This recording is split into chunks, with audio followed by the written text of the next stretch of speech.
A special thank you to each of our subscribers who make this channel possible. Here's today's story. In a dramatic turn of events, Vice President JD Vance's planned family ski vacation in Vermont was overshadowed by significant protests against his recent comments regarding Ukraine. The protests erupted on Saturday, just a day after Vance engaged in a heated exchange with President Donald Trump and Ukrainian President Volodymyr Zelensky during an Oval Office meeting. Hundreds of demonstrators lined the roadways near the Sugarbush Resort in Warren, where Vance and his family intended to enjoy their weekend getaway. Many protesters held signs expressing solidarity with Ukraine, while others advocated for Palestinian rights and immigrant justice.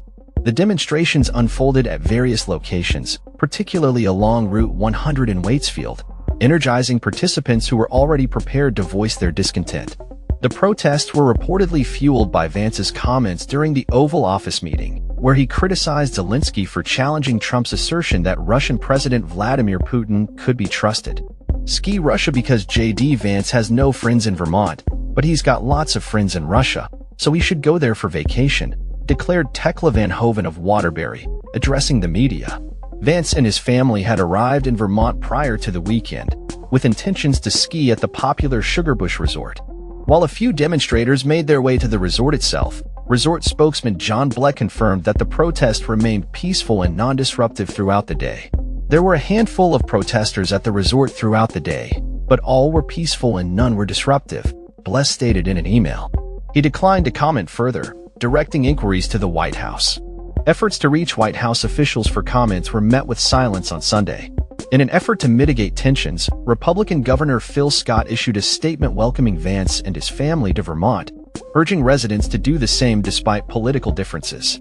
I hope Vermonters remember the vice president is here on a family trip with his young children, and, while we may not always agree, we should be respectful, Scott noted.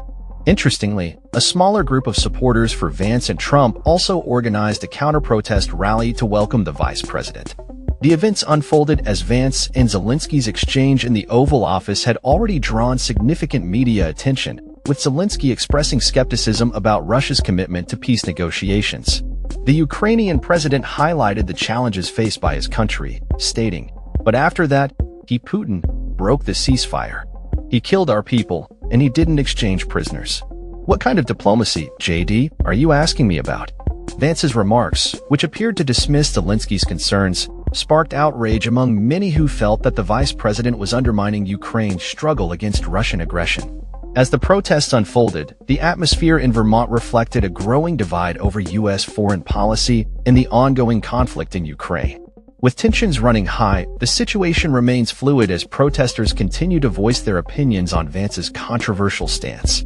The vice president's family trip, initially intended as a time for leisure and relaxation, has transformed into a focal point for political dissent and public discourse surrounding the U.S. response to international conflicts. That's all for this story. We upload videos every day covering many different subjects, so hit that subscribe button to stay informed. Thanks for watching.